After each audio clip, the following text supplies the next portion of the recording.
अस्सलामु अलैकुम वरहमतुल्लाहि वबरकातुहू। बाज़ार में घूमने वाला एक भिखारी दिन भर के अपने राउंड के बाद 2 से 2,500 रुपये कमाकर अय्याशी कर रहा होता है, जबकि उसी बाज़ार में एक माजूर मेहनत कश मजदूर यानी जो अपाहिज भी हो, लंगड़ा लूला भी हो, बुज़ुर्ग भी हो, वो मेहनत करके और दिन भर अपनी कमर को तोड़कर अपने आप को पसीने में शराबोर करके अपने आप को धूप में तपा कर दिन के बमुश्किल 400 से 500 रुपये भी जमा नहीं कर पाता। उस माजूर मेहनतकश की कुल जमा पूंजी उस भिखारी के एक दिन की कमाई से भी तिहाई या चौथा हिस्सा बनता है। हमारी हालत यह है कि हम जब किसी मज़दूर से कोई चीज़ ख़रीदते हैं तो हम उससे बहस करते हैं और उसे 5-10 रुपये कम कराने के लिए जो है बहस व मुबाहिसा करते हैं, जबकि वही 5-10 रुपये 2-4 कदम चलने के बाद हम ऐसे भिखारी को दे देते हैं कि जो भिखारी हमारे उस मेहनत और हलाल कमाई से या तो सिगरेट पी रहा होता है, या गुटखा खा रहा होता है, या तंबाकू खा रहा होता है, या कुछ और। लेकिन यही 5-10 रुपये हम एक मज़दूर और मेहनतकश शख्स से ज़बरदस्ती कम कराकर और ये समझते हैं कि हमने बहुत फ़ायदा कर लिया,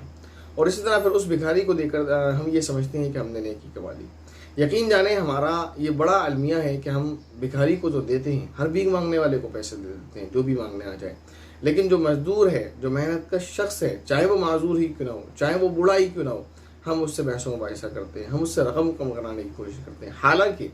हमारे सदक़े के, हमारी मुआवनत के, हमारी मदद के, हमारे ताउन के, हमारे सपोर्ट के ज़्यादा हकदार वो लोग हैं जो मेहनत कश मज़दूर हैं,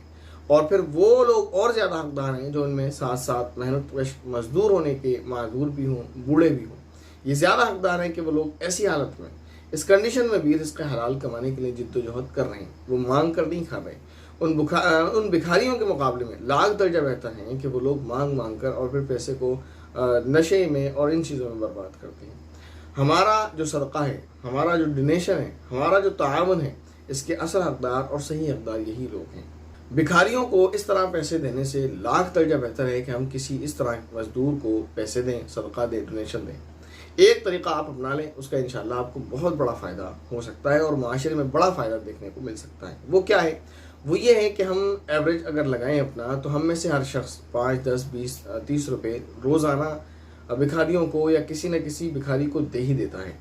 अगर हम इस पैसे को रोकें, जो हम 10, 5, 30, 20 जो भी हैं जो हम देते हैं, और महीने का एक हिसाब लगाएं कि कितना बनता है। अगर 5 रुपये देते हैं तो 150 रुपये, 10 देते हैं तो 300 रुपये, और अगर 30 देते हैं तो 900 रुपये वगैरह जो भी आप देते हैं,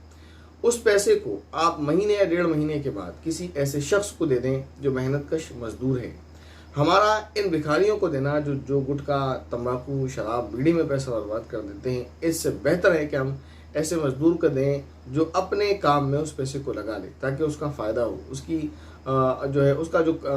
काम उसने शुरू किया है वो बढ़े और उसको मदद मिले, ताकि उसकी हिम्मत पस्त ना हो, उसके हौसले ना टूटें कि वो इस बुढ़ापे की हालत में, इस अपाहिजगी की हालत में, इस मोहताजी की हालत में कि वो चल नहीं सकता, उसके पाँव नहीं हैं या उसके दोनों पाँव में चोट है या कोई भी बात है, या बीमार है, बूढ़ा है, इस हालत में वो कमा रहा है। तो जब आप उसको इस तरह सपोर्ट करेंगे, चाहे आप उन पैसों से उससे सामान ही खरीद लें, चाहे वो उन पैसों का सामान लाकर आप उसको दे दें कि या आप अपने कारोबार में लगा लें जो काम आप करने जा रहे हैं, या फिर आप उसको ऐसे ही सदका दे दें कि आप ये आपकी ज़रूरतों के लिए या मेरी तरफ से हदिया है, मेरी तरफ से गिफ्ट है, यकीन जाने ये ज़्यादा बेहतर है, इसलिए कि फिर वो शख्स अपनी मेहनत में लगा रहेगा और वो मेहनत करता रहेगा। अगर आप उसको पैसा उसके काम में लगाने के लिए देंगे कि ये आपके काम को बढ़ाने के लिए मेरी तरफ से थोड़ा सा सपोर्ट है, थोड़ी सी मदद है। लेकिन अगर हम इसी तरह उन भिखारियों को पैसा देते रहेंगे और इन मजदूरों से झगड़ा करते रहेंगे तो यकीनन ये बुरा अमल है। अगर कोई ज़रूरतमंद है, मोहताज है, तो उसको ज़रूर दें, लेकिन ये देखें आप, वो लोग ज़्यादा ज़रूरतमंद हैं, वो लोग ज़्यादा मोहताज हैं जो बुढ़ापे की हालत में काम कर रहे हैं। आप तसव्वुर कर सकते हैं कि कोई बूढ़ा हो जिसकी उम्र 70-80 साल और वो रेड़ी लगाए हुए धूप में खड़ा हुआ है, क्या उसको शौक़ है?